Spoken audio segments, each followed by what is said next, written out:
Hola Madridistas, welcome back to another episode of Let's Be Real podcast. Very good day, very good day at the office. Was it the performance, vintage performance that we were, hoping for? Some of our fellow family members would be, not so pleased with what was on offer, but I'm gonna fight him to death tonight. I mean, He's with. when you say very good day, I don't know how you define your good day, Sunil, but definitely this was not a good day. I mean, even I've, if it was a good day, it's not a I've very good day. I mean, I before wonder what you define as a very good day. Well, this by before no you get your exaggeration. panties in a knot, Farouk. I've always mentioned that for me a good day is when we see the score line out. We nick the 3 points, go back home. That's it. That's a good day for me. But a good day for you would be different. I hear some echo. Where is it from? It's Echo. I don't oh, hear anything. okay, fair. Might be just my mic. But yeah, man. Farouk, we are gonna go to battle tonight. Like if you like it or not. But I'm very much looking forward to it. But welcome, our esteemed panel, Jacob and Farouk. Um, where should we begin, guys? I think we should save the obvious ones for the last, and start from the very back. Um, Balaídos has always been an intimidating venue to go to. 100%. The Galicians, they don't make life easy for us. Even though they haven't won a game against us in Vigo in like what 9 years or something. So it's been a long while. But whenever we go there, we know they're going to be up for it. The crowd is going to be up for it. The players are not going to write this off as just another game, which was evident from the get go. Kepa, who should I come to for Kepa? Maybe the more Premier League expert, in Farouk. Farouk, tell me one thing, yeah. You see the corner come in and him flapping his arms like we've always seen, Kepa do, um, trying to nick the ball. Yeah, he was fortunate. There was a slight contact from Larson. I agree, but even after that, the attempt to save the shot that comes in from outside the box, we're going to see a lot of that, right, throughout the season. I mean, that was a very difficult chance to save actually, because the point is he actually deflected. It was a short, and the Larson guy actually kind of touched it on the way, and like a deflection like that, it's gonna take supernatural efforts to save it. Yeah, maybe Kutra could have done, maybe or again like Kutra It's is no just the no way random it's man. just the way his positioning is. Like I'm not saying that every save, like every shot is like absolutely savable, but whenever you see Kepa attempting to reposition himself, it's crazy scary for me, at least honestly. I mean, for me, I actually kind of feel like, I mean, come on, guys, like it's a contact sport, honestly. Like without Mm. VR, that goal stands 100%. And even with VR, I wonder how it doesn't stand. I mean, if Kepa wants not to be pulled, let him go and play fucking tennis, man. This is football. Like literally, it's a game of contact. How that is not a goal, how that goal doesn't. Okay, my question to you guys is this: one, the goal is scored, right? Hmm. Firstly, how does that goal being scored influence Kepa's shot being pulled? Kepa's shot was pulled in a different sequence of play, and he still was Yeah, if able it to was a reach the ball. header, it would have been more understandable, right, Farouk? Exactly. If it was a header, it would have been more understandable. This was a totally different sequence of play. I mean, fucking let us enjoy our sport, man. Like, what the fuck is this old BVR bullshit? Like, if you're not gonna allow them touch each other, go and fucking play tennis or golf. You don't have to touch each other in that sense. Everyone can be peaceful. It's an I wouldn't go individual, on such a rant because it I benefited mean, my what side, the I mean, that's the point. but Like today mm, it's on, it's on our side. Tomorrow it's gonna mm, be against us. This is mm, the point. And we've seen this torn. I mean, I don't know. I think was it last season? Or no, it wasn't. No, it was a season where Atletico won the league on the last day. If you yeah. guys could recall, we had the Sevilla game with penalties that were fabricated out of the blue with the stupid VAR nonsense. You understand? So that's the thing. Like, if we keep quiet today because we benefit, tomorrow we're gonna cry foul because it doesn't benefit us.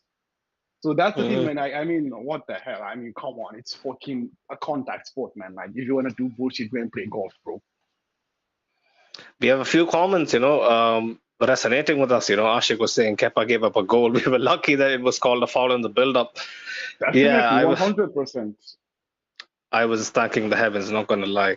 There was another instance as well. If you remember, Farouk, like him falling to the ground with next to no contact. Like, why is he? Why is he always looking for a dive? A dive should So be done by an that attacker, that's the thing. in That's the the thing, too, opposition like box. Yeah. when you see like the thing that everyone's biggest critic of Kepa has always been the fact that he's not aerially dominant. This has Mm, always been the problem. So the mm, ability to read those balls is what is a very big deficiency for him. So hence, as you said, he's always diving. mm. It's like he's trying to reach these balls, but the point is that he's because it's not just about the height or lack thereof. We've seen goalkeepers that aren't the tallest, and they still try to find a way to perform. But honestly, like Kepa doesn't just has that lack of aerial judgment. That's a very very huge deficiency in his game. And even throughout, you could see like in the game, like always whenever he was out to point. There was even an instant where he could literally catch the ball and he He punches punches away. it. He punches So it. like He's very uncertain what to do. I don't understand it. exactly, exactly.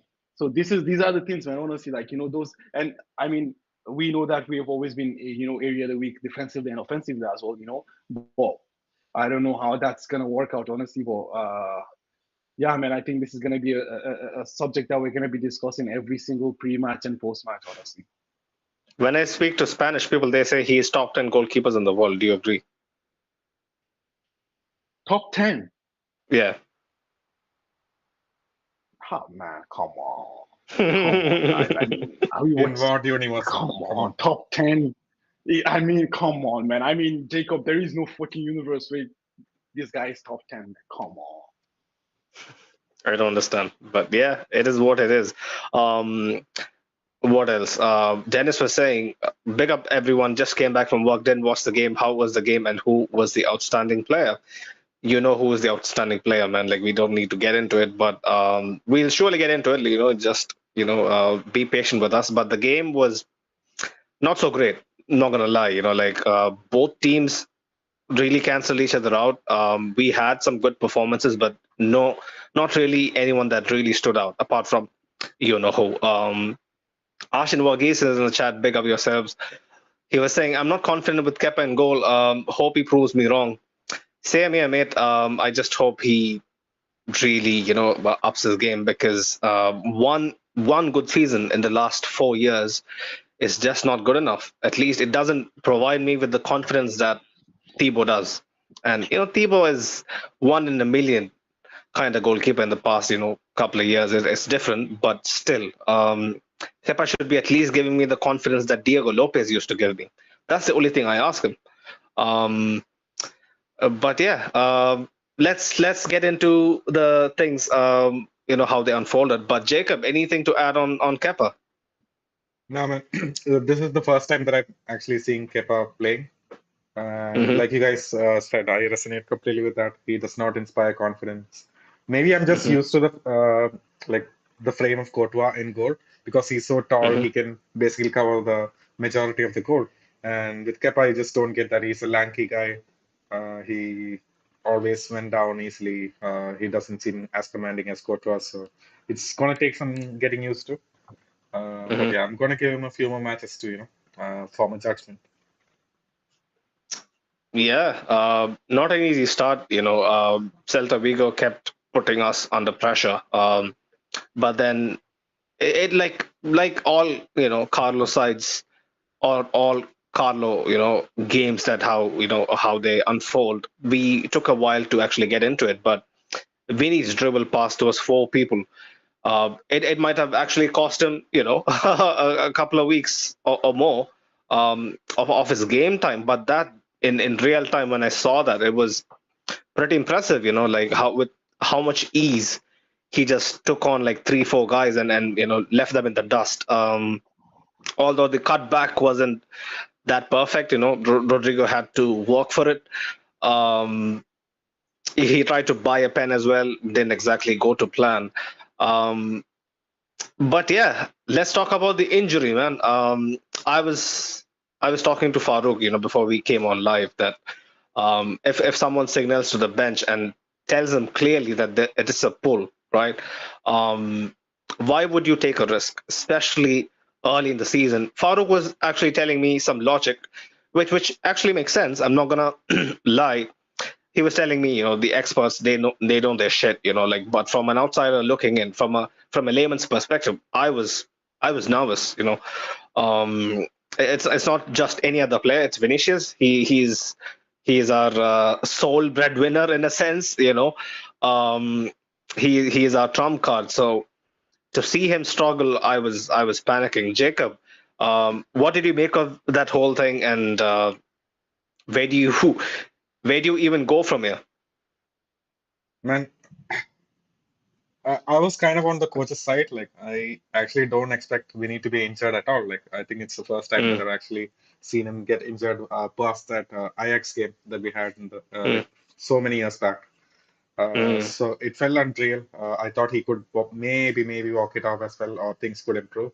That's why he stayed on for a bit more. But yeah, man, I don't think that's like a big issue with trying to run around, see if you can feel your legs getting back, or or if it was just a scare. And in the end, he couldn't manage and then had to be coming off. But as for the repercussions of this for the next few weeks, I don't know, man. I'm very nervous. Already, you can see that this team has no clear idea on how to score, and without winning, it's just going to be much harder. You smashed the nail on the head. Like, we really have to figure out a way to exist without our magic players. Like what Carlos' uh, vision of playing football is, he lets his players do the talking more often than not, which is coming to Farouk is his biggest drawback according to him. So I'm going to ask you, Farouk, like, without Vinny, what are we going to do? What's the plan? Like what we saw today when Hoselu came on, they tried a plethora of things. Like, I couldn't make out exactly what was going on. Um, it was a diamond for a while. Then in the second half, the shape kind of changed to maybe a 4-2-3-1, or a 4-3-1-2. I couldn't really understand what they were trying to get at, because Rodrigo was sometimes playing out wide on the left. Sometimes it was a double pivot when Chouameni and Camavinga went off. It was Fede kind of playing holding, and Modric and Valverde at the side of him. So Farouk, like, what does this give us tactically? Like, this absence is gonna hurt us on multiple levels, yeah, especially from a talisman point of view, even from a match winner. Like, you could take it on many levels, but missing out on Vinicius for the next 2-3 weeks, how's it gonna pan out in your opinion? Towards more midfielders. Mm, Cruz Modric is gonna come in. I don't see how, I just don't think so Jose is gonna, cut it on. I just feel like, it's gonna be more midfielders into the fray, like more midfielders, more midfielders, more midfielders. That's just the thing. He's gonna just pack the center of the pitch, and hope that someone does what they do, and just keep praying that Bellingham keeps scoring here and there. So that's the only thing I can see. Otherwise, like the other thing would be to say, hey, okay, go and buy someone, buy anybody, just someone who has a pulse, that might be the other thing. But the point is, it doesn't look like the club is gonna do that, unless if it's something catastrophic to Vinicius Junior, which I really pray that it is not the case, because come on, man, it's too much. Best CD, best GK, and all of a sudden the best left winger as well. So I just think it's gonna be more midfielders, and I think it's gonna be I think it's gonna be most likely maybe Tony Kroos, and then he's gonna push Fede Valverde up front as well. It's going to be just an attacking trio of Freddy, Vini, and Freddy, Rodrigo, and Jude Bellingham. So that's the only thing I can think of off of the top of my head, and at least in house, because I don't see like Jose being the guy that he's going to turn to, honestly. so even after tonight's performance, you really can't put your money on Joselu starting and making a difference, yeah? It's too early, at least. I think he does, because the thing is, I do think he can make a difference, because you could see like Mm, Joselu did what most target men does. Like the point is, you throw the ball in the box, they win the first setters and give the other players a chance for the second, which was how the goal came. So this is the thing, like he's done what he's doing, but the point is, these players have ceilings. Let's borrow the word of the man who shall not be named, glass ceilings. This guy has a glass ceiling that cannot be broken. So no matter how good he plays, there is just a ceiling to that. You understand? So this is the issue about that. It's not about the fact that he wouldn't deliver. He will deliver, but his delivery is just not enough. So that's why I feel like he's still more suitable for that 30 minutes run or cup run. So I just feel like most likely Carlo might want to turn to extra midfielders and just try to gain more control of the game and hope that one of these players just find a way to score. 100%. Jacob, if you would do me a favor, just keep an eye on Madrid Extra and just watch out for anything interesting that Carlo is gonna say in the post match. Arsene Borges, thanks man. He actually shared one of his quotes. Our attacking lineup is complete, and the numbers speak for itself. We scored 6 goals without Karim and without Vinicius. Okay. Yeah.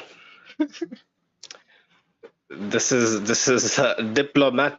This is diplomacy. This is optimism. There is not much logic to it. I'm not gonna lie. I love the man, but sometimes he just backs his employers so much that you wonder if he's reading the same script.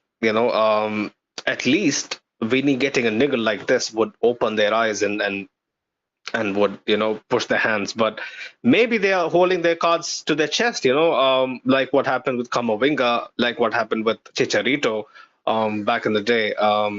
Something might happen towards the last couple of days, or even deadline day during the transfer window. Let's just hope, man, because at this rate, if players start falling, it's not going to be easy, especially when Jude Bellingham was having that struggle where he was kind of, holding his knee. I was like, fuck this shit, when it rains, it pours. I couldn't really process, all that was happening all at once. But that's how, life is when it starts compounding, it just doesn't stop. But right, a few more comments. Let's get into a few more comments.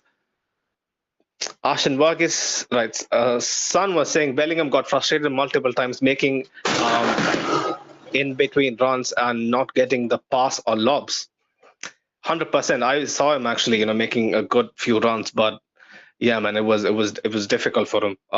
But that's the life of a attacking, forward or an attacking midfielder. You can't expect your teammates to find you every single time. It doesn't work like that. Ashen Varghese was asking, saying, sometimes Ancelotti boils my blood, man. What the hell is this? it's quite normal, to be honest.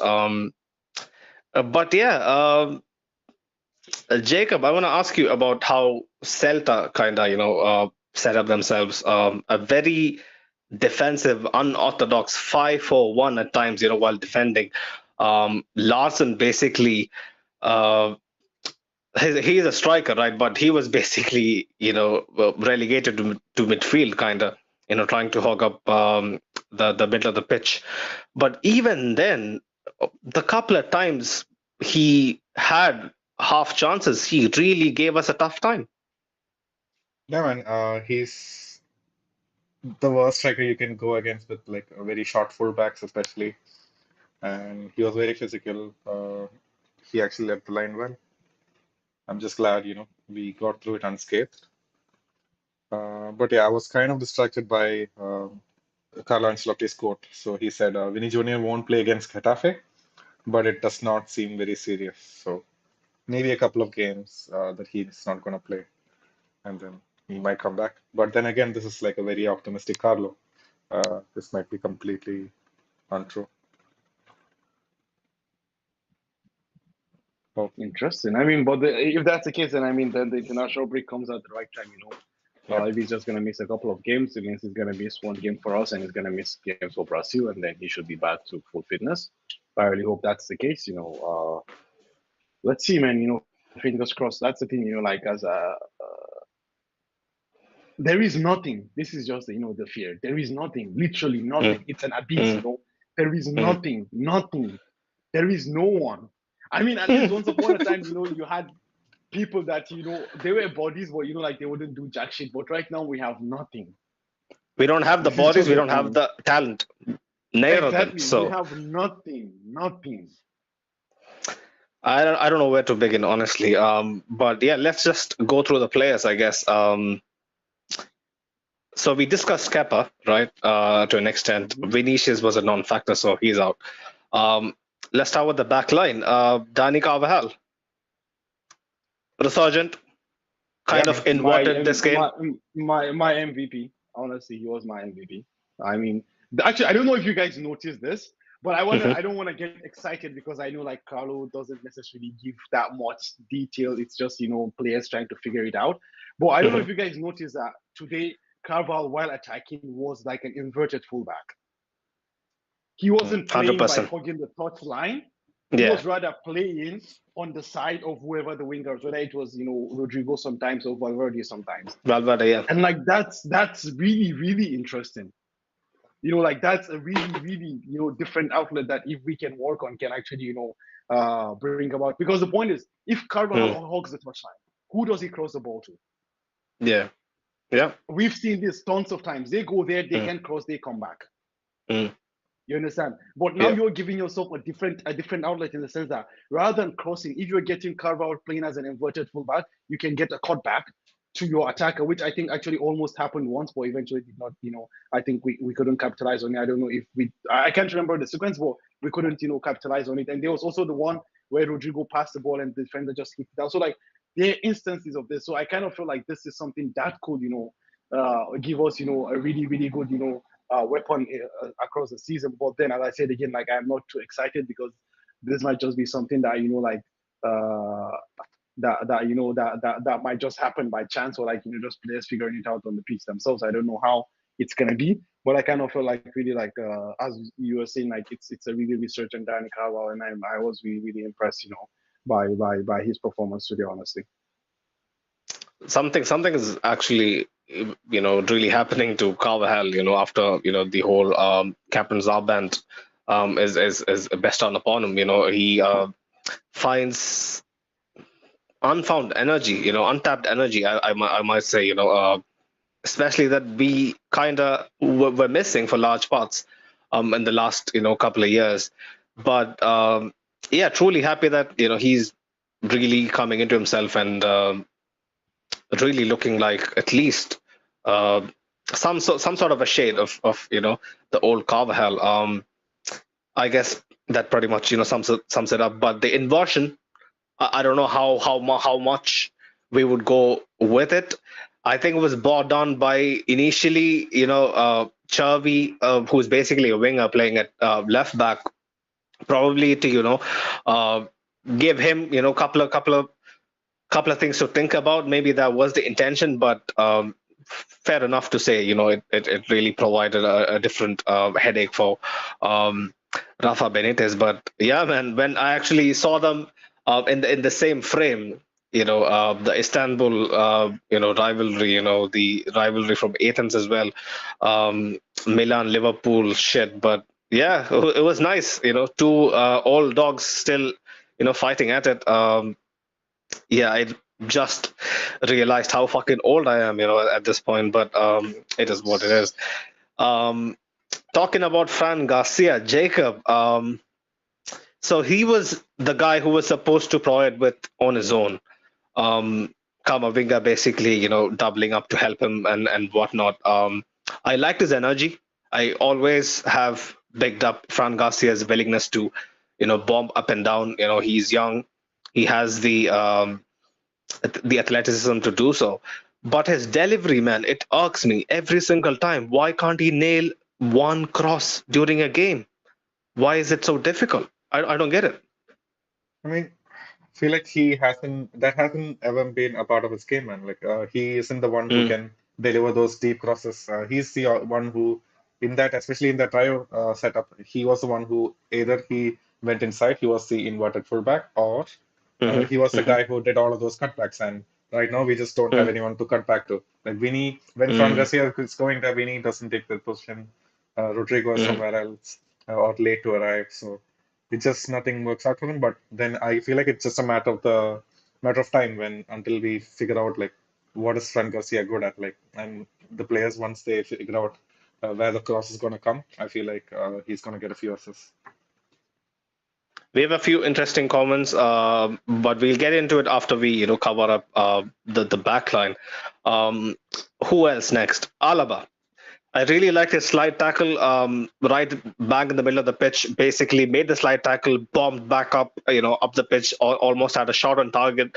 This man, again, he's supposed to be not that agile, not that quick, but somehow he keeps finding that, extra yard of pace. I don't know where he gets that from, but again, in my opinion, a very composed performance. Apart from a couple of times where he let Aspas even had that miss shot. Basically, he tried to hit it with his left, but the contact was completely off. If you remember, Farouk.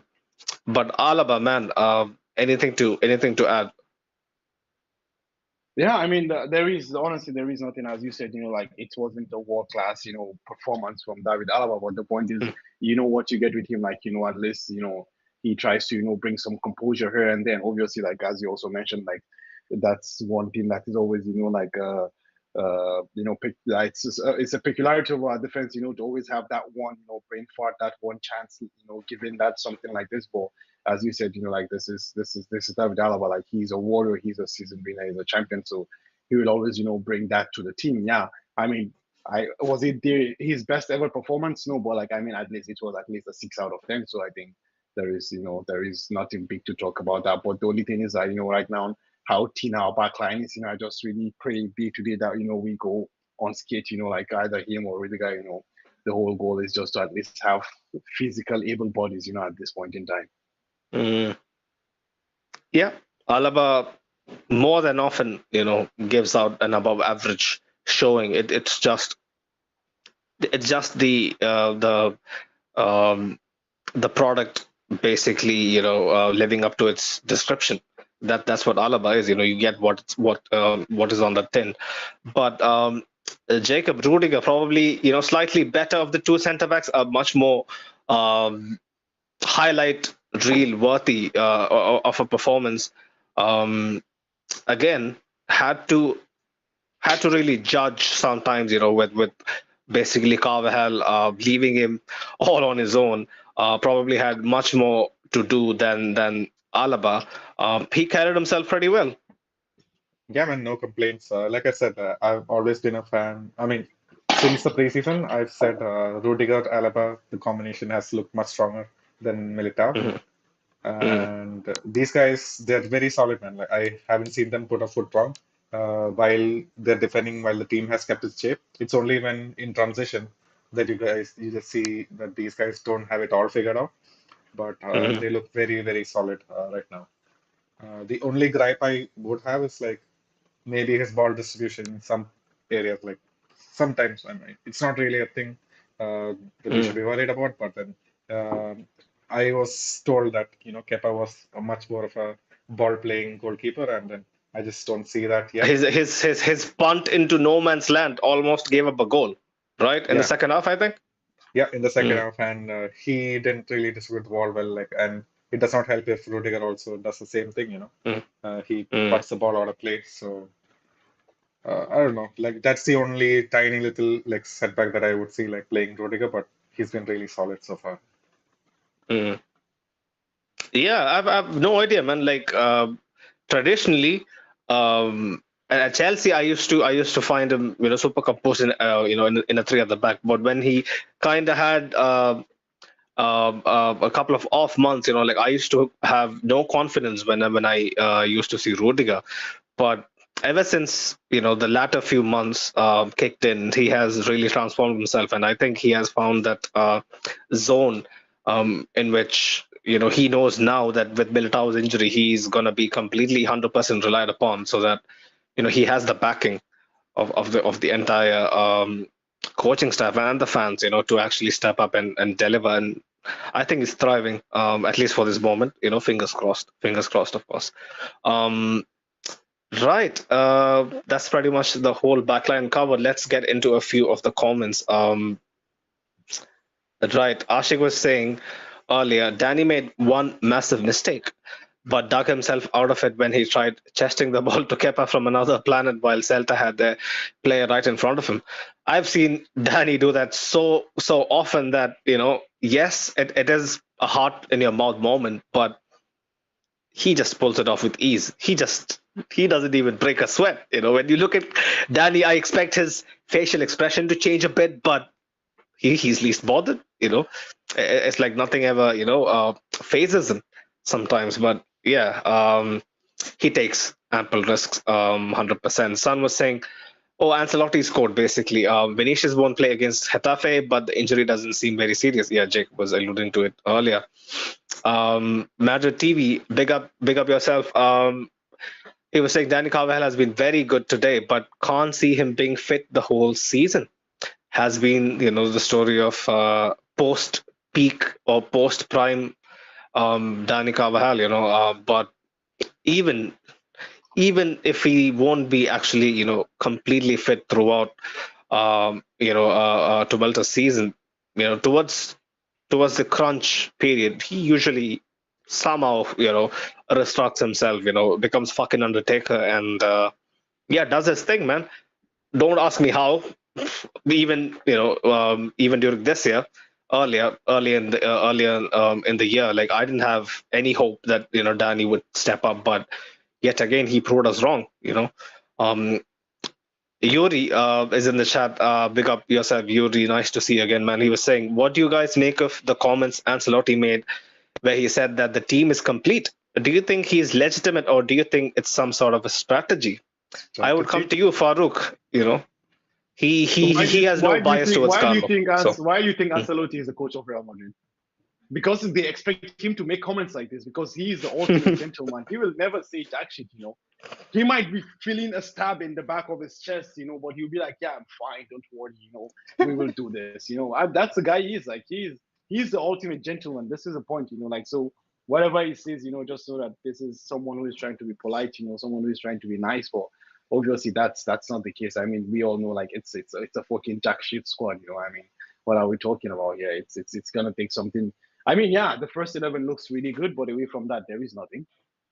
There is nothing, honestly. So that's the thing. Like, it's a fucking jack shit squad, and he knows. He is the fall guy. He is the fall guy. Unfortunately or fortunately, he is the fall guy. So he's basically doing just what Farouk said. Soaking it all up. Being the sponge. That's the thing. Like I might be the biggest critic of Carlo Ancelotti, but for this season, I know he has been short-handed, honestly, because I mean, what else do you want him to do? So whatever happens, like, this for sure is not his fault. Whatever happens, I mean, even if he wins, like, that's just a miracle, honestly. And he doesn't even look that way anymore. Okay, yeah, obviously we can compete in the league, but I think in the Champions League, I think our elimination would not be his fault, not at all. There you go. I'm not ready for it, honestly. No matter how short-handed or underplayed, our whole transfer strategy is. I won't be ready for anything less than a semi-final exit.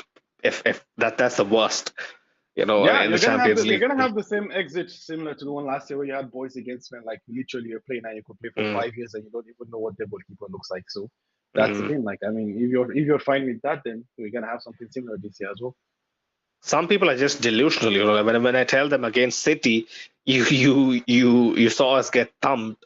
Like, how are you still okay with it? Some people are genuinely okay with, saying YOLO and giving this season a shot. It's a minority, but still, I can't understand the sentiment. For me, like, I would never want to go through that again, honestly, because that fucking scars you for life. Yeah, we might be the fucking dons of the Champions League, but it is still a fucking embarrassment. I'm not gonna lie. Madrid TV was saying we need an upgrade next season. Hakimi is a must. Bring him back. We are all fans of Hakimi, but you know how we deal with PSG. Especially with the Mbappe thing still in the balance. I have no clue how that's gonna go. Right, Ashik was saying Fran is probably looking at the box and sees no big man to cross to, and just puts the ball in, wishing for the best. I'm talking about after Joselu came on. I was counting it. 3, 4, 5 crosses that didn't go anywhere. I mean, It was either, it was always overhit, man. It was always overhit. either overhit. Yeah, it was overhit. It wasn't underhit, but always a couple of yards short. I mean, or overhit. My bad. Madrid TV was saying, hope Alaba can stay fit the whole season. Very crucial player for this team, 100%.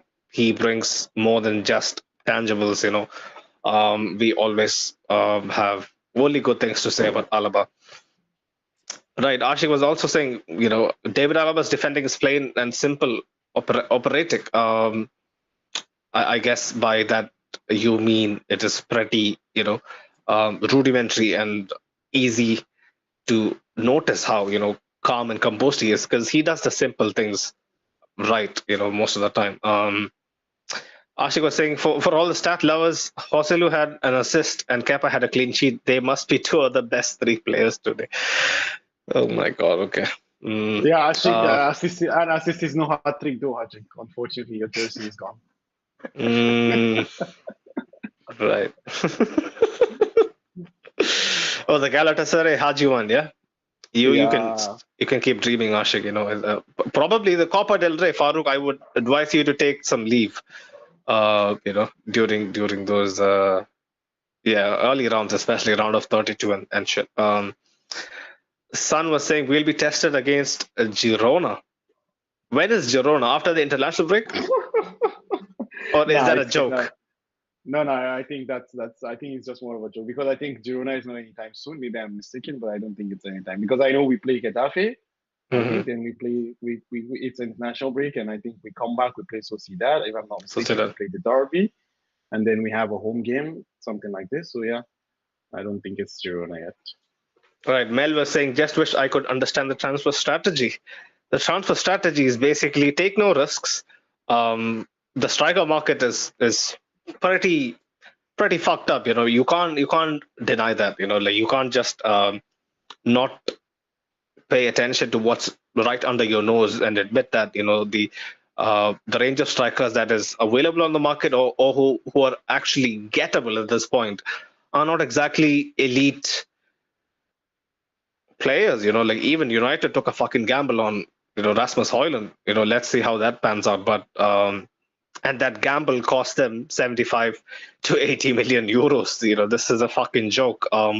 2023 in transfer. The thing is that we could have done better than Joselu. I mean, that's the thing that these fans are trying to 100%. But now that we have Joselu, see, we have someone as a backup. We want someone who's a killer.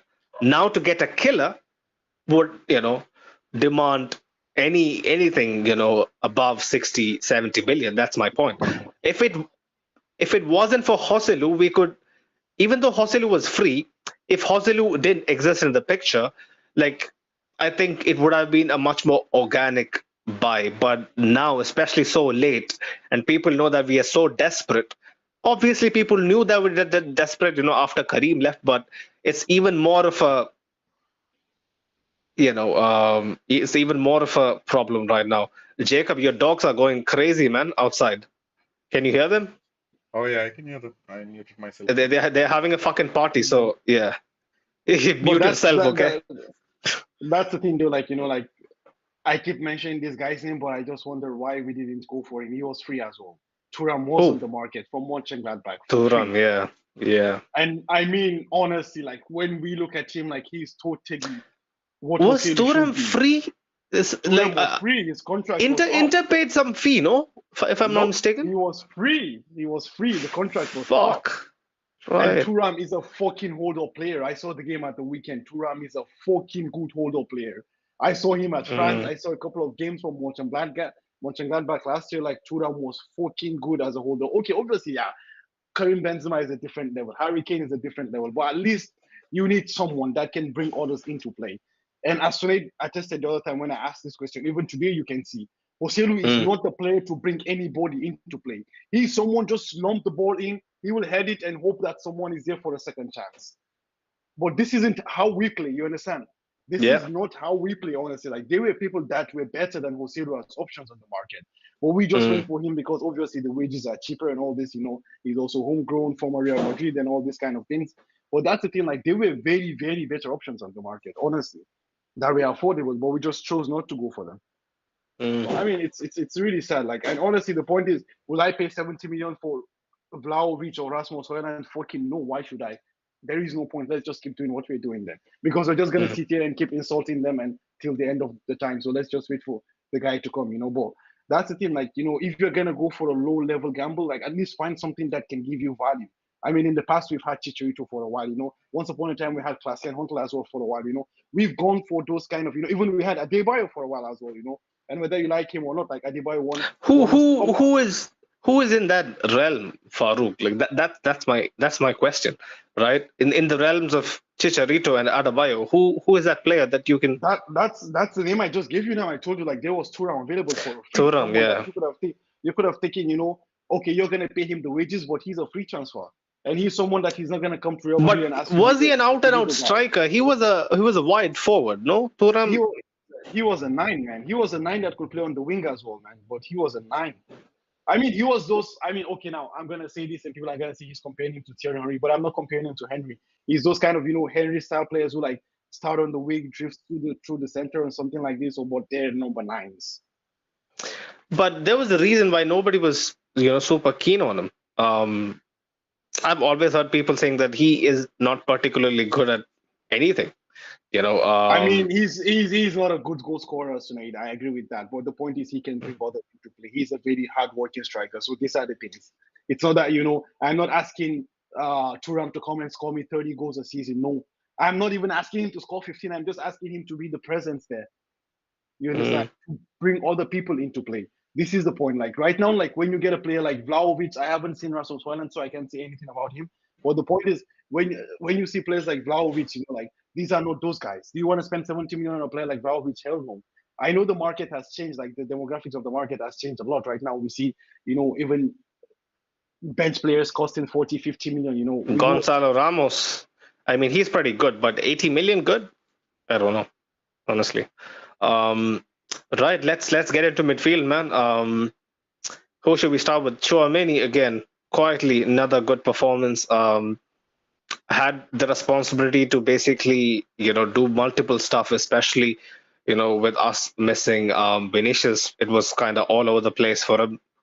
Everything in front of him, suddenly fell apart, and people were just freestyling for large parts. But he had to, hold his own, and boy, he did his job pretty well. Man, I'm super impressed with the way Tchouaméni has started off this campaign.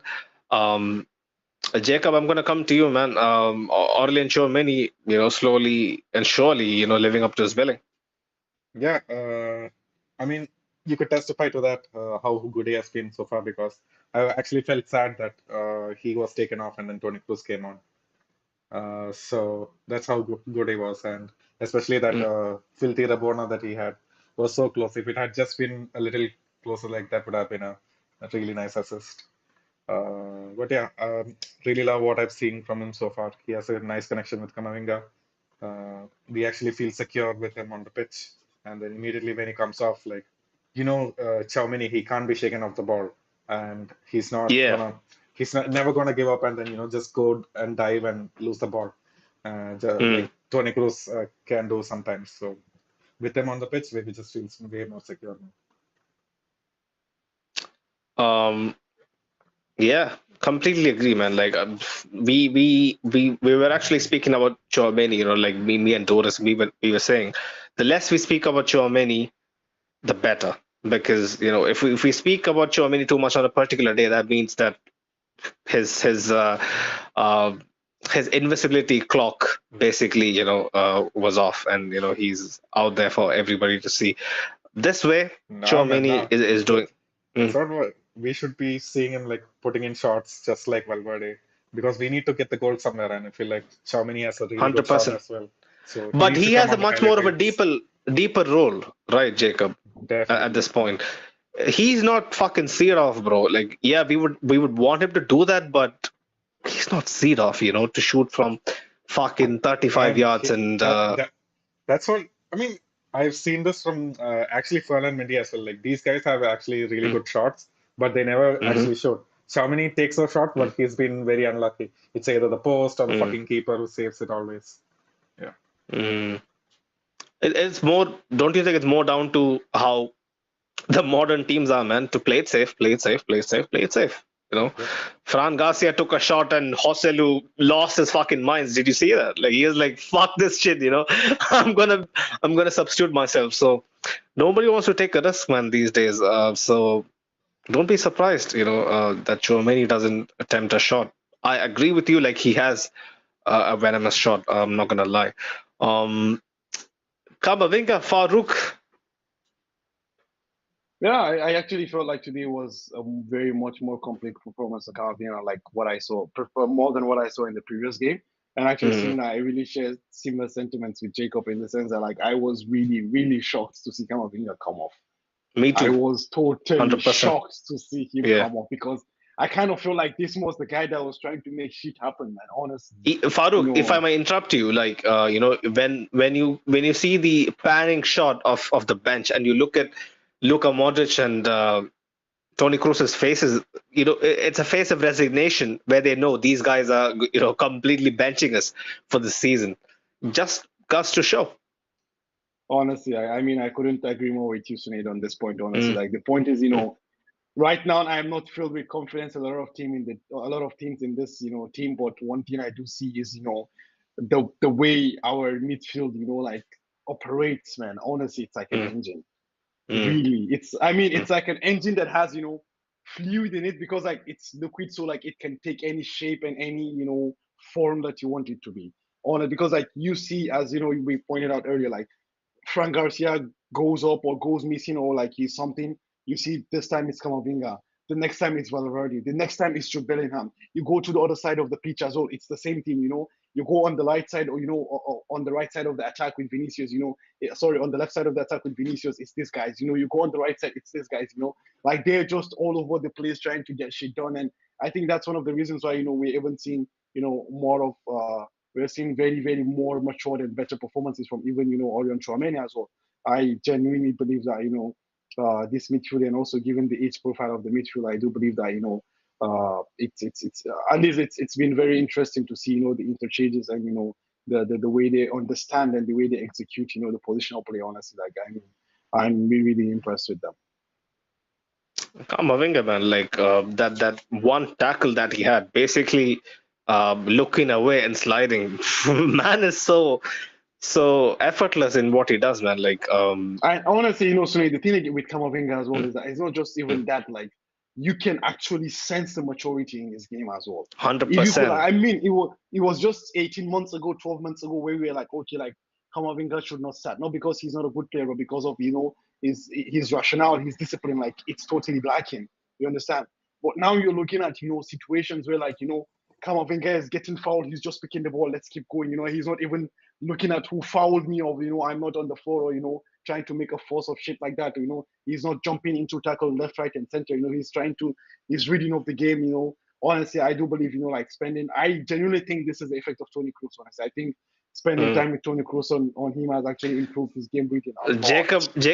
Jacob will agree with me as well because yeah, I agree. Tony Cruz and Luka Modric, obviously, the Man, right don't people add to look Modric up to. into this, man. Cruz in this Camavinga's case. Just keep the name only as Tony Cruz. Don't add Modric there, Oh, man. okay. Give the Why man his though? credit in this. I mean, I Why just though? honestly, because the point is this: when you look at the team, like it's almost like Camavinga is mimicking the moves that Cruz made.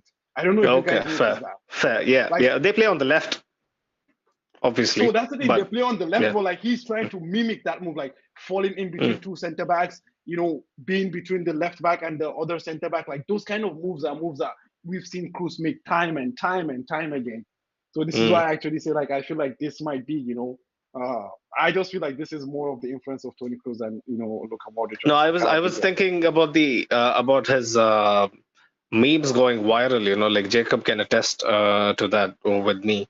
Maybe seeing him be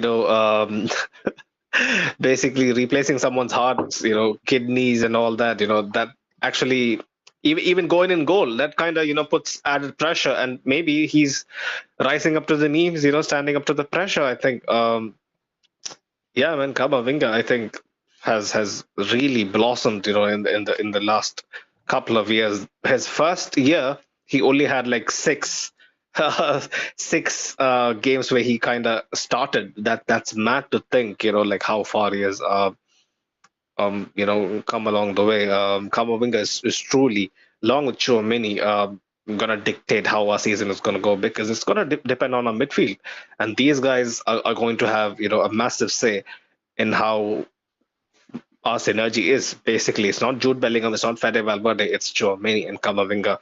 Um, but Man, Fede, okay. man, With go on, regards Jacob. to Go on, Jacob. my coworker asked me today. He gave me a very difficult scenario where I have to sell one player, and if I had to sell one player right now, if it was between Camavinga and Bellingham, who would it be? Mhm. Right now, I said like in the morning, I said Bellingham because I said without Bellingham, we're not going to be able to score goals. But if we lost Camavinga, maybe we can just replace someone else. We have Toni Kroos and Modric still, so that's what I said. Do you guys feel the same? It's hard to say. Bellingham at this point, he looks like he is your go-to guy. He is basically, keeping us, um, in the early, title talk. Basically, giving us all three wins. But for me, it would be Kamavinga, man.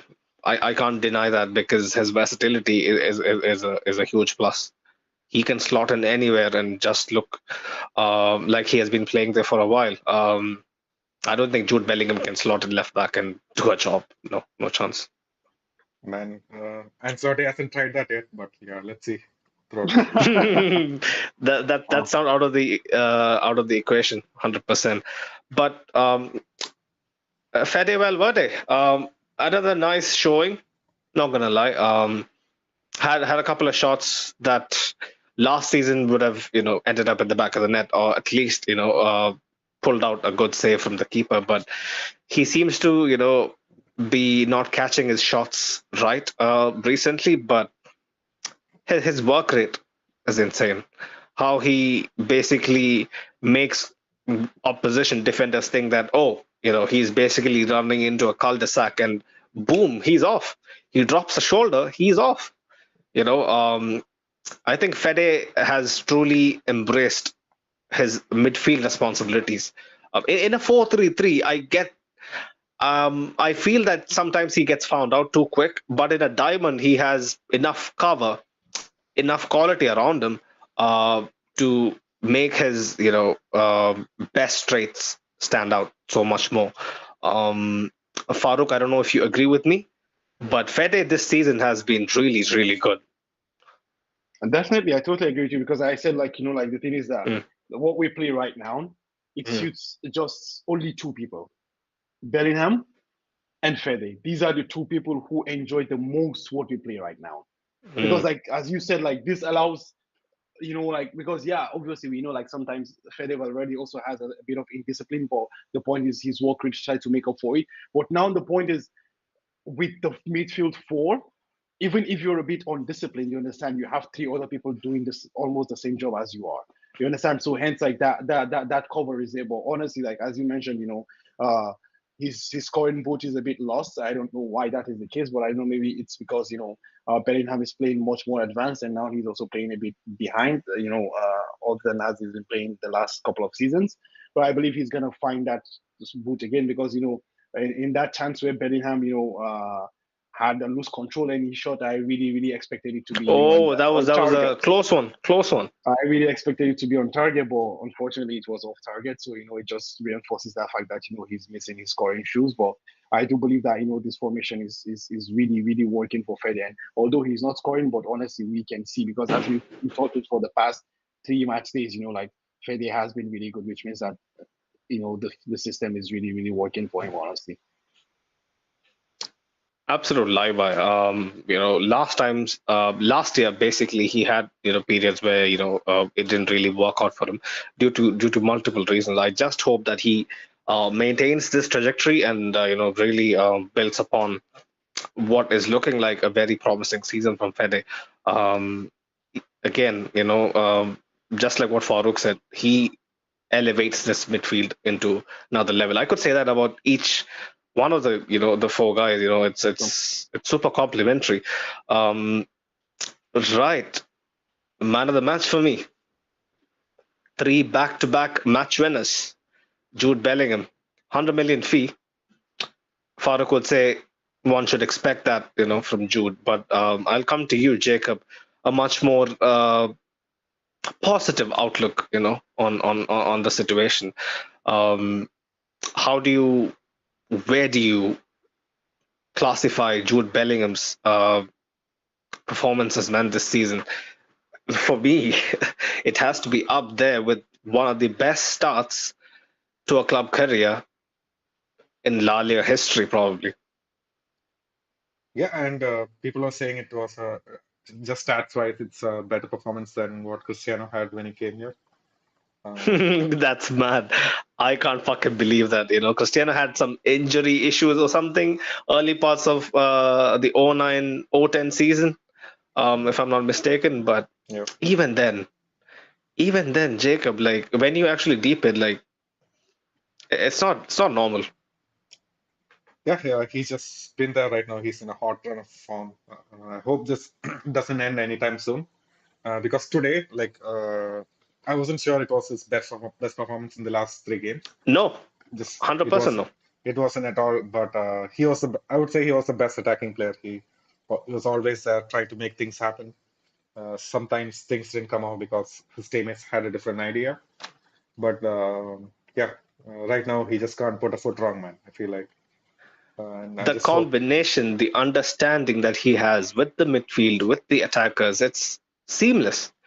Yeah. His synergy with Rodrigo is almost like Vinicius left, and it's the same. It's the same thing. Oh, Rodrigo slots on. that play where he actually, where Rodrigo won the penalty, that was beautiful, man. Bellingham made all that happen. It's so easy for him to pick out inch perfect passes, and I remember like even the runs in behind. I'm telling you, I used to tell these guys that he is much more of a natural attacker in a sense. Like he's a throwback, and people, I don't think people really understood what I meant by that. And every game he showcases that. Like he basically gives defenders so many problems to think about. Always constantly testing their metal. Making runs at behind. Like yeah, like you would be tracked a couple of times, but the third time, like I remember that over the top ball from Rodrigo, he was just like a couple inches off. A couple inches, either side. Jude Bellingham gets to it, and it's a goal, man. Like he has the stature, he has the strength, he has the know-how, positioning, all of that, man. Like I think he's super complete. Even putting in tackles. Like, have you ever seen him really mistime a tackle? Like I haven't. Like yeah, probably once maybe in the last game, but more often than not, when he's tracking back and putting in a last ditch tackle, like it is fucking clean. I don't understand it. Probably he's a fucking robot. But Farooq, to a more measured review, of a match winner tonight. Any positives, Farooq, you can take away from tonight's Jude Bellingham showing? One first positive I would say is at least he didn't get injured because, he was holding his, I don't know, knee or Okay, ankle or whatever. that's super high of you, Farooq. My God, That's one wishing big positive. The point, wishing the best. Come on, man. I mean, if Bellingham also gets injured, man, we're totally fucked. It Yeah. goes back to the whole rotating cactus bullshit, man. Honestly, that was one thing I actually was worried about. I'm so glad that he's not injured. And the point is, he's had a good start. It's 4 goals in 3 matches. I think that's the same thing that Cristiano had as well. But the point is, the comparisons to Cristiano and all that. I mean, again, I keep seeing guys. Nobody's comparing to Cristiano. Nobody's comparing. This is just what Jacob said now. This is, of course, that's what he. Look at this man. Look at this man. Okay. I'm down to fight. So Farooq, that is nowhere being compared to Cristiano. Relax. The Relax. point is, see, Sunaid, what I'm trying to point out here to you is that you guys make it sound like this is the second coming of Jesus. I agree, it might be the second coming of Jesus, but I need to see him walk on water first. Not if he walks on water, I don't believe it's the second coming of Jesus. This is the point I'm trying to make. You understand? The point is, But he's single-handedly winning games. Single-handedly winning games, Farouk, so far. Tonight, the point is this: the guy plays as a false nine. He plays at the top of the diamond. What are you expecting to happen? Play Valverde at the top of the diamond and see if he doesn't score as well. I mean, come on. I'm not trying to like. He won't. Be like, he won't. Farouk, he won't. Why wouldn't he? Last season he scored, I think, 14 goals. He scored all of his goals outside the box. Inside the box is pretty indecisive. Like I don't think he has the composure. Not all of his goals, man. Not all of his goals. I don't think he has the composure to be a fox in the box. I don't think so. The goals that Bellingham scored, Valverde is not going to score those. I agree. I told them last summer. Different kind of goals. He can score different kind of. Obviously, you don't. I mean, the goal he scored is Vinicius going to score them. No, Vinicius isn't going to. Benzema isn't going to score them. But Benzema is going to score different kind. Obviously, I mean, even the goals Sonate will score, I won't score. The goals I will score, you won't score.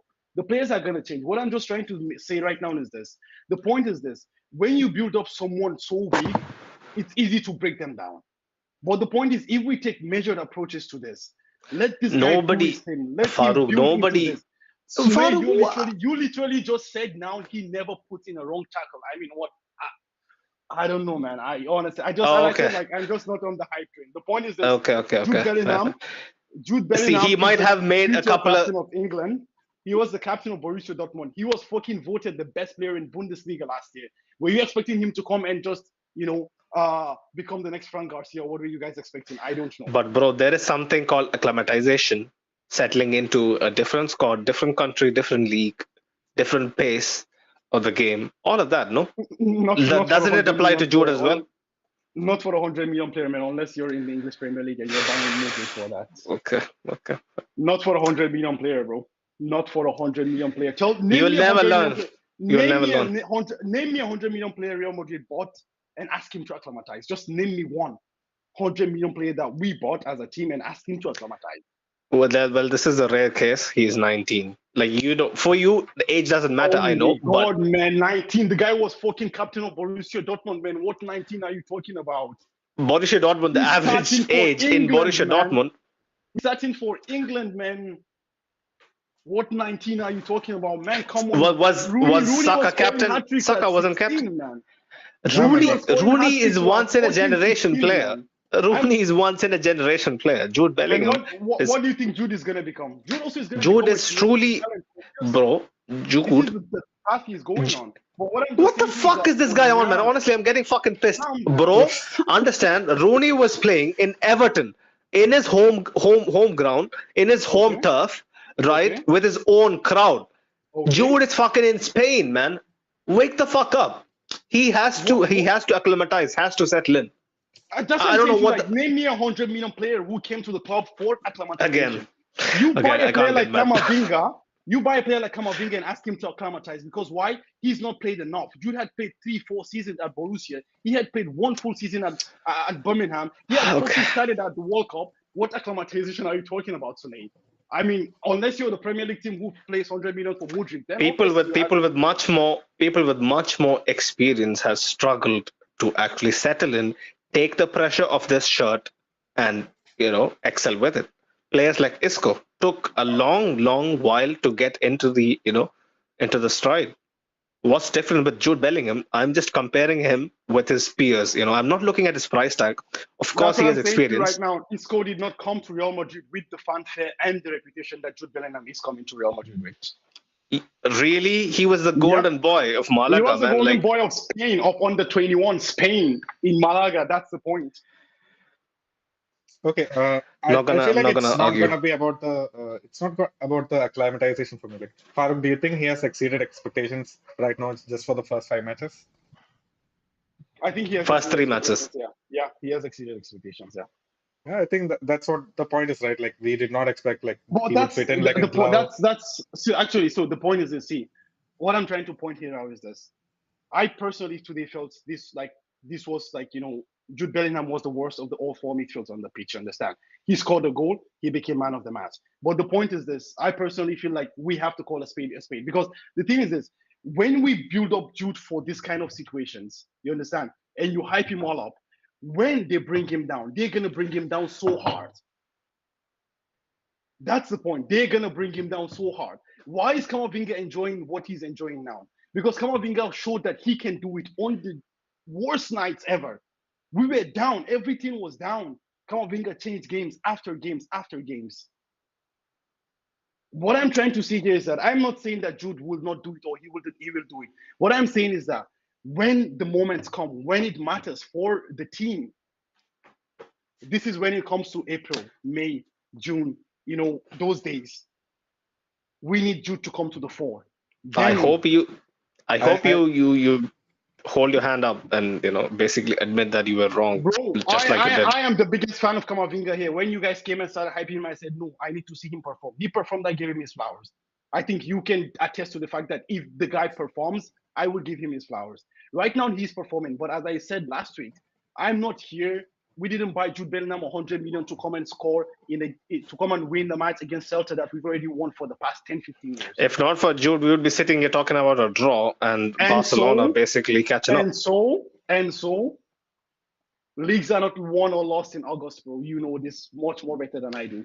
It wasn't. It will never be won or lost, but it still makes a difference. Every point counts. Definitely it does. Definitely it does. But the point is, I'm just saying, like, okay, yeah, Jude has so far been a good signing, but I'm not jumping on any bad wagon yet. You understand?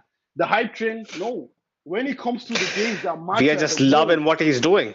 We are not calling him the fucking, you know, second coming of not Jesus, but we are not calling him second coming of Zico, Zidane. We are not comparing him to any of them. We are not calling him the next Iniesta, next Modric, next Gerrard, Lampard. You know, no. We are just enjoying what he's doing. That's it, man. Honestly. Because I literally claim that he didn't make a bad tackle, because in my memory of watching Jude throughout these 3 games, 3 high-intensity La Liga away fixtures where he had to battle. Come on, man. How is it 3 high-intensity La Liga away fixtures, man? The game against Atletico Bilbao was fucking garbage, man. They literally didn't even do anything. Fair enough. You win, Farouk. I can't speak my mind, you know, with you. I mean, the point is this. The point is this for me personally. Like, I don't understand. I was just mentioning that he hasn't put a tackle wrong, because in my memory, out of all the tackles that he has made, maybe he has missed 1 or 2. That makes his tackle success ratio pretty fucking good for an attacking midfielder. He has to be given his flowers, unfortunately for you, Farouk. I'm just gonna, you know, say it out loud. He does his dirty work. Bought for 100 million, and what flowers are you talking about giving him? I love these moments on the podcast, man. Like, what flowers are you talking about giving him, man? I don't know, man. I mean, the only thing that remains is today just marry your daughter to Bellingham and let everything finish, man. The daughter you don't have yet that you let's have do in the it. future. Let's make that happen. That's the only flowers that remain, man. And call me to be the, what do they call it? The person that will, you know, be the matchmaker or whatever they call it, man. You're basically asking me to be a pimp on a subtle level. Yeah, fuck off, Farouk. But yeah, man. Jacob, man, like I'll say this. I'll just say this. Even if Jude Bellingham scores a hat trick for every game for the next 10 games, until like the Champions League rolls around and like any real or challenging matches happen, like Farouk is not going to say he's like been one of the best players. But I'm going to sit here and give him his prop. No, man. Come on, man. I didn't say he's not one of the best players. I said he has even exceeded the expectations right now. What I'm just saying is that let's calm down with the hype. You understand? This is what I'm saying. Because I'm saying this is a problem with football. It's not hype. It's just happiness. And just happiness. And then happiness. You totally crash this player down. We've been there. Hype. You know what hype is?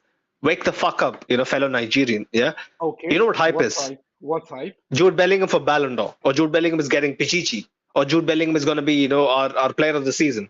That is hype. I'm just going off by tonight's game, how he performed. That's it. Being happy, giving him his flowers. He stepped up when our team looked lost, which is a fact. You attested to it. You said valid point in the group chat. Remember? Yeah, so yeah, of course. And I'm saying it right now. I'm also repeating that now that he has exceeded expectations, right? Even now I'm saying that. But what I'm saying is that let's calm the hype down.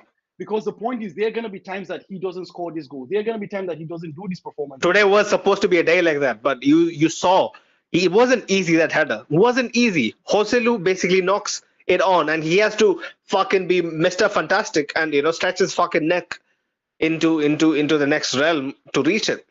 He actually did a pretty fucking good job, man. The goalkeeper, even though he got a hand to it, couldn't keep it out. So good goal, good goal. Good goal. He scored a good goal. There is no denying that. He scored a good goal. It wasn't a tap in, it wasn't served on a plate. I mean, even if it was a tap in, doesn't really matter. It's a good goal. You're in the right place at the right time. That's the whole gist of the story. That's it. Yeah. Okay. Fair. Much love. Okay, respect. But Jacob, anything to add on Jude Bellingham? Man? No, man. No. Let's move on. Fair, but yeah, man. All the love for Jude Bellingham. Honestly, stepping up when it matters. Right, Vinicius non-factor. Rodrigo, super bright all game.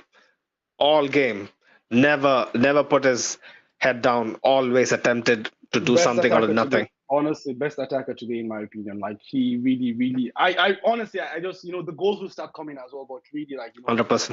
I felt bad he missed the pen, but honestly, I feel like you can't even sense that. Honestly, guys, I don't know if you guys see that, but he kind of relishes being the guy. Like he wants to take them on. Bring it, give me, let me go. Honestly, so. I feel like the goals will start coming, and when they start coming, they will come in low trucks. I was really impressed by him. Like I felt bad he missed the pen, but it happens. There's always going to be next time as well. 100%. Carlo had something to say about the pen. So he said, I told Modric to take the penalty, but then Rodrigo actually went ahead and took it. That's why he threw his fucking gum on the floor. You saw how livid he was. Ancelotti was pissed as fuck. Yeah, I was like, man, I haven't seen Carlo like that in a while, I was about to text Francesco and ask him, is the boss okay? What's happening? Because, man, that was not like Carlo, no? He throws a tantrum in a much more composed manner, but that was a complete flip of character. And now that this explains it, I guess, that he wanted Modric to take it. Boy, that's mad. So what if that decision that they did, impromptu, right before the pen was taken, what if that led to loss of 2 points?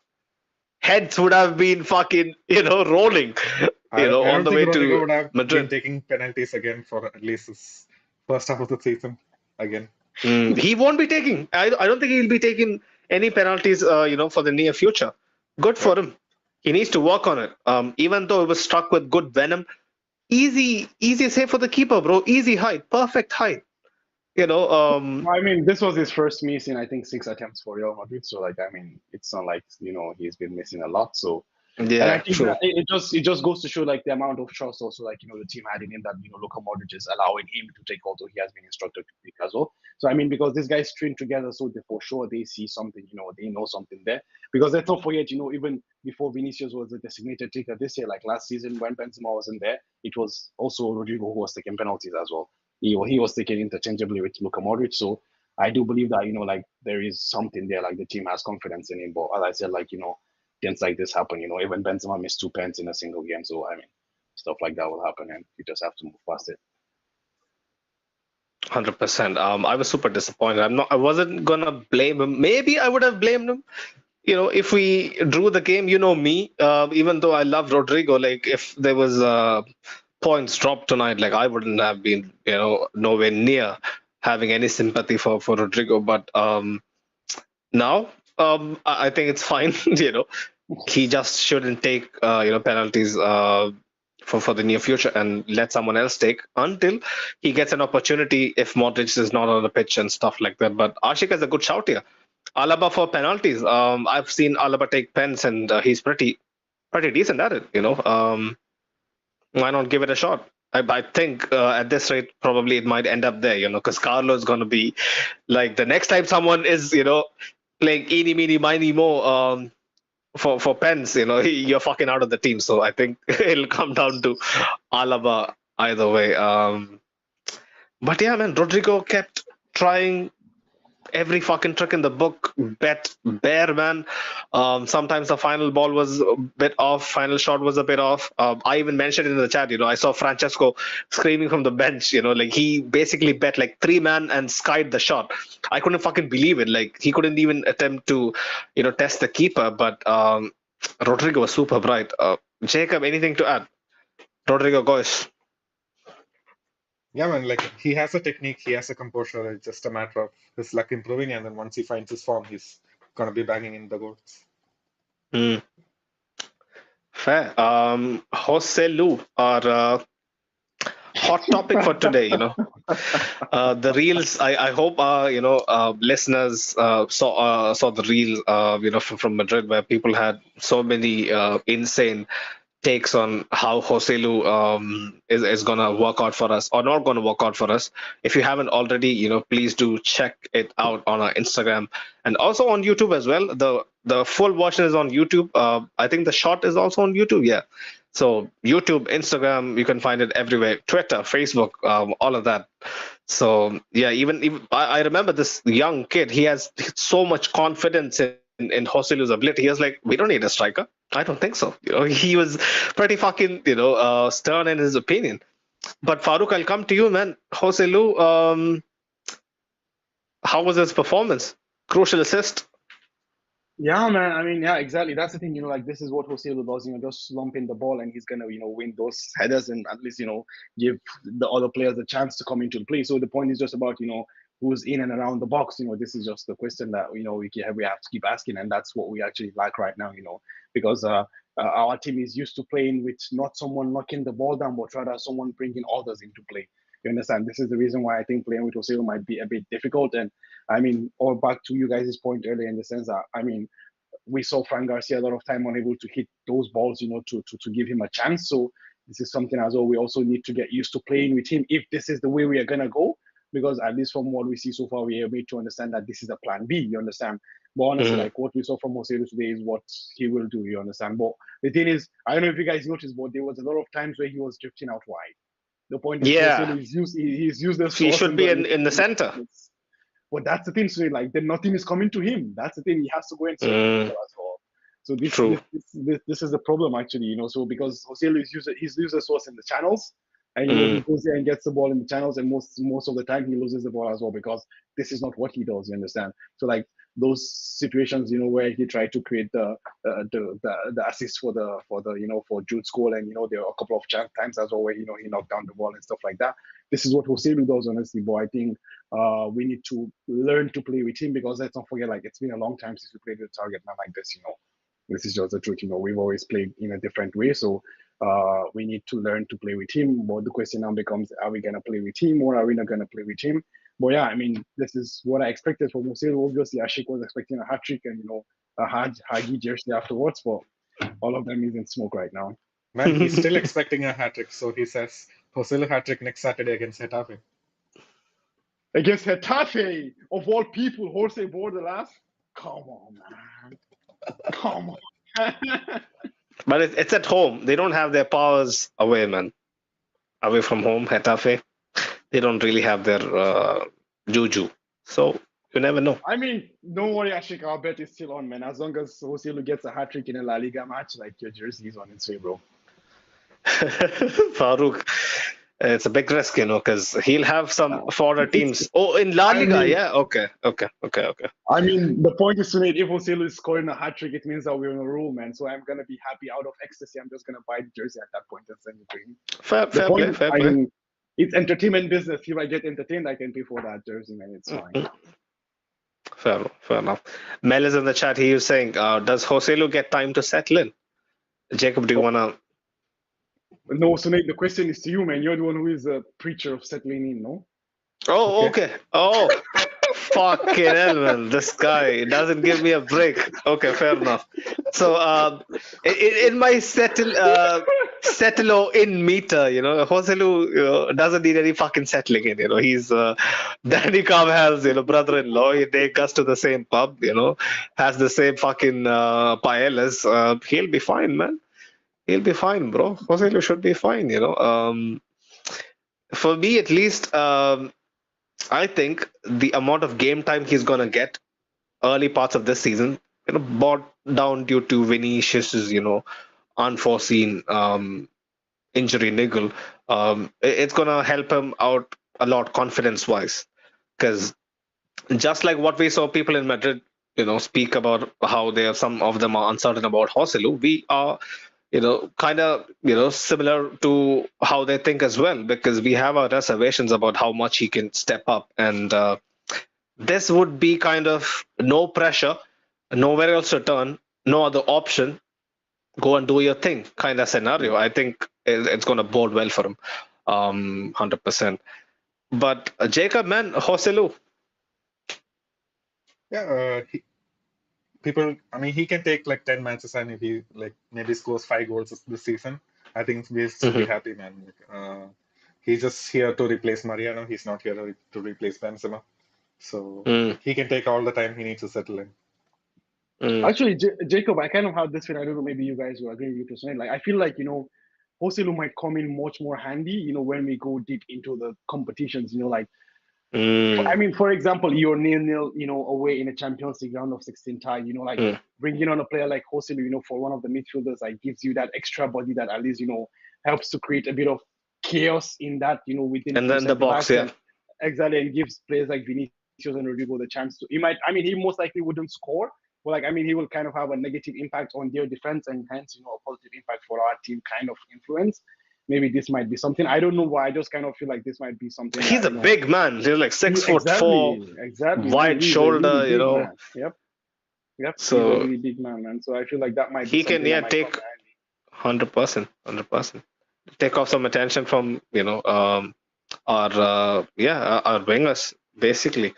Um, but yeah, Jose Lu tonight, yeah, apart from the goal, I don't think he did anything really. Even for that Jude Bellingham chance, he was like miles offside. Even though that was good combination play between them, both of them. Jude Bellingham again nailing the reverse pass. I actually counted the amount of times he actually nailed that, the reverse pass, like just in this game, like 4 or 5 times. Pretty neat to watch. But yeah, Jose Lu, nothing spectacular, but like we predict, if he does the job that is asked of him, which is to be straightforward, old school number nine, be a reference point, I think he'll be fine, man. He'll be fine because it's not his fault. Like even the people we spoke to, they know it's not Joselu's fault that he's our sole number nine, going into fucking the last week of the transfer window. Um, the other subs here it's where it gets a bit tricky. Luka Modric and Toni Kroos. Let's combine them together. For me, both of them looked way off the pace. Way off the pace means way off the pace. When they came on, they didn't know what was coming at them because they were coming in at like 20 kilometers per hour. The game was 60, 70, 80 kilometers per hour. Especially Modric. I haven't seen him get dispossessed 3 times back to back ever in my life. Probably maybe once in that horrible outing last season when he had a very poor game. I don't remember who it was against. But yeah, I couldn't believe my eyes, especially Tony Cruz. That foul he gave away. He not not the foul he gave away, the possession he lost. It was majorly due to Lunin's fault. I mean, not Lunin. Fuck, Kepa. Kepa's fault for booting the ball up. Put him in a iffy situation. But Tony Cruz got bet by fucking 35-year-old Aspas also. Um, so who should I come to first? Farouk, man, Tony Cruz and Luka Modric. Time is Yeah, up man. I mean, in a sense, or it's I just mean, early parts of the season. it's Blues. just one. It's just one game, man. Like if there's anyone that's gonna turn it up when they like, it's crossing Modric when they're gonna get shit done when it matters. But the point is, as you're totally right. In this game, it's yeah. I mean, definitely this tells you how shitty the game was. Like it's so uncharacteristic to have.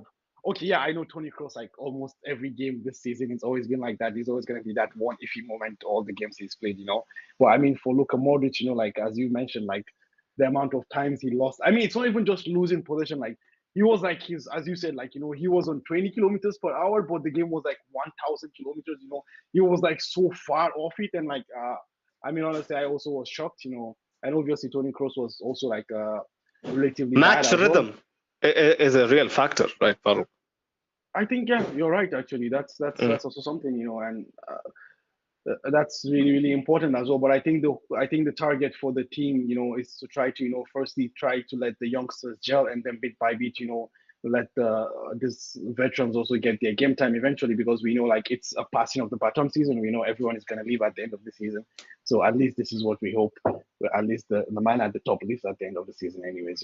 So this is the whole point. So I think because of that, we will get to see them get better as time goes on. But as you said, for today, it was a shocker. Like, I mean, as you said, like, I don't remember the last time Luka Modric had this shitty of a game, honestly, and it was really, really bad. And also, that just goes to, to the point of like, is it right to, establish the midfield at once?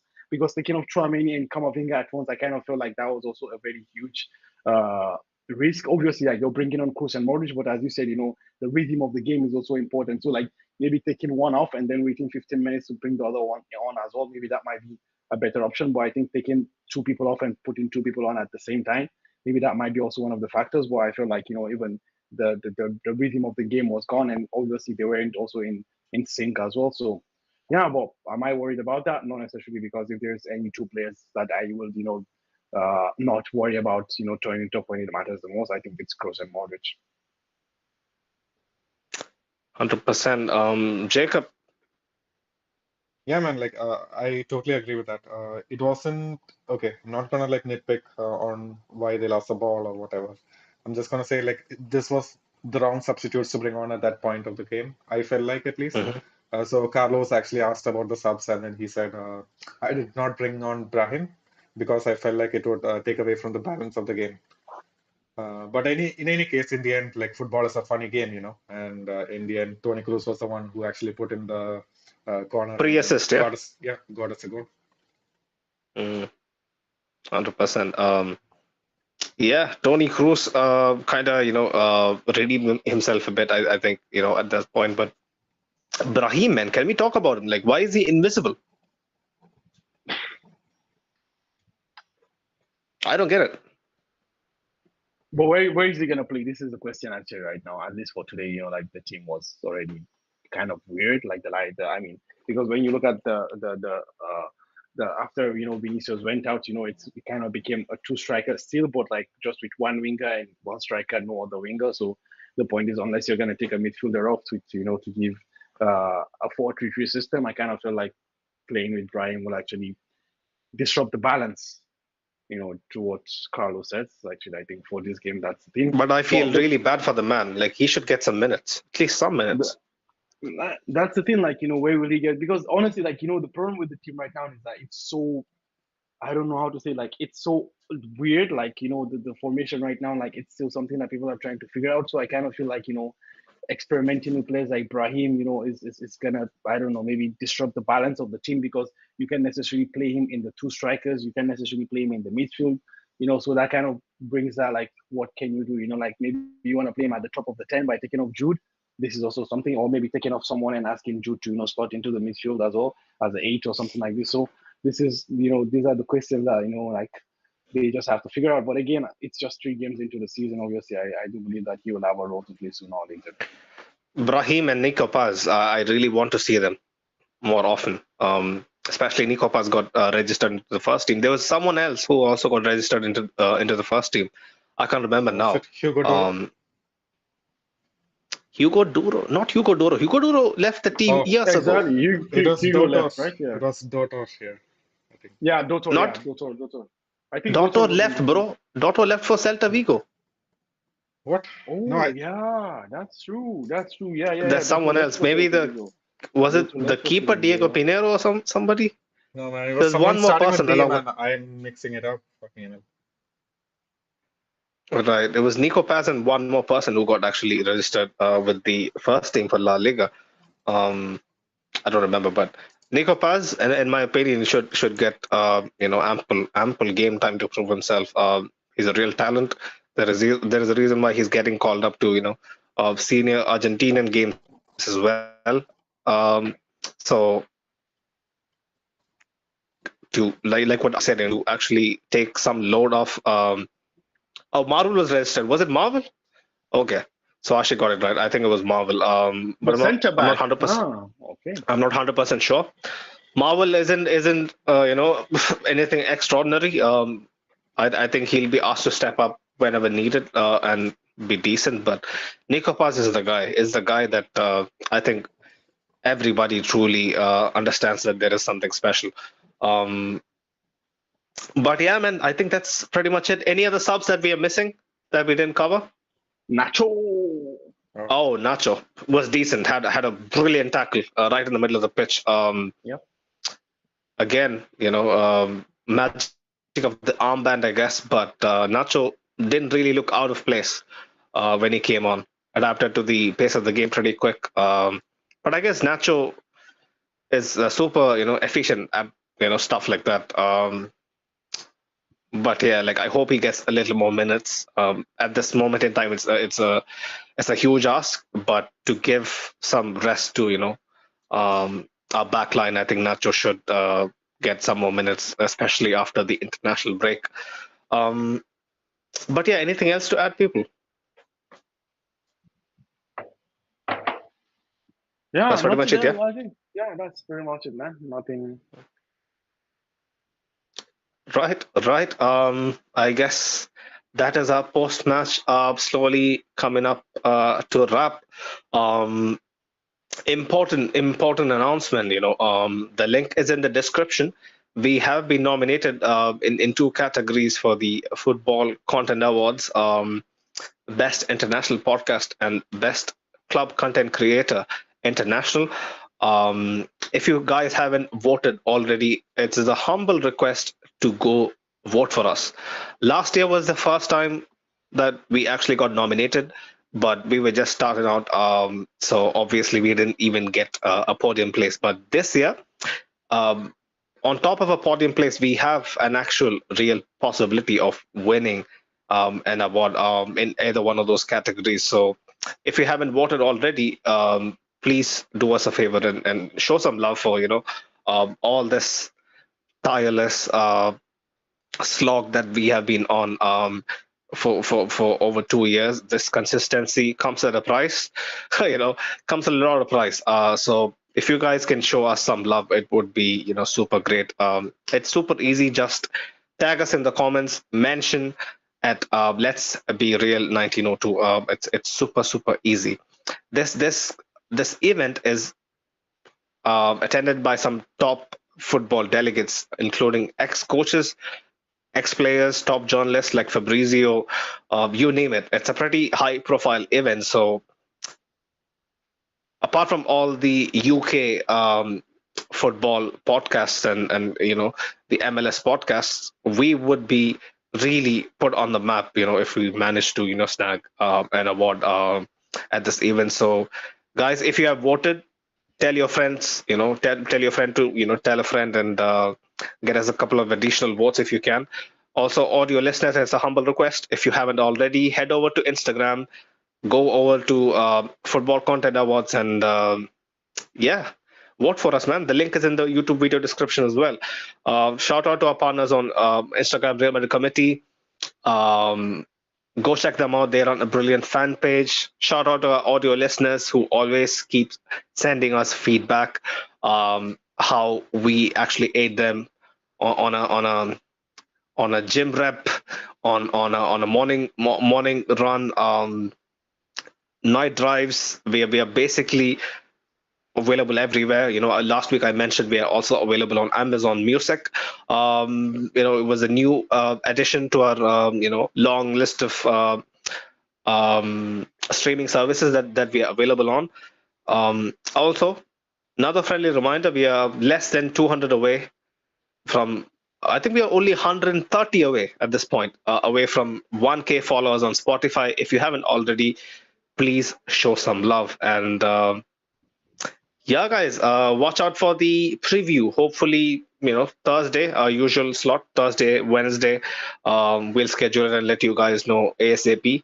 But yeah, man, again, humble request. If you haven't voted already, please do so. It'll mean a lot for us. But until next time, people, Ala Madrid. Hala Hala Madrid. Madrid.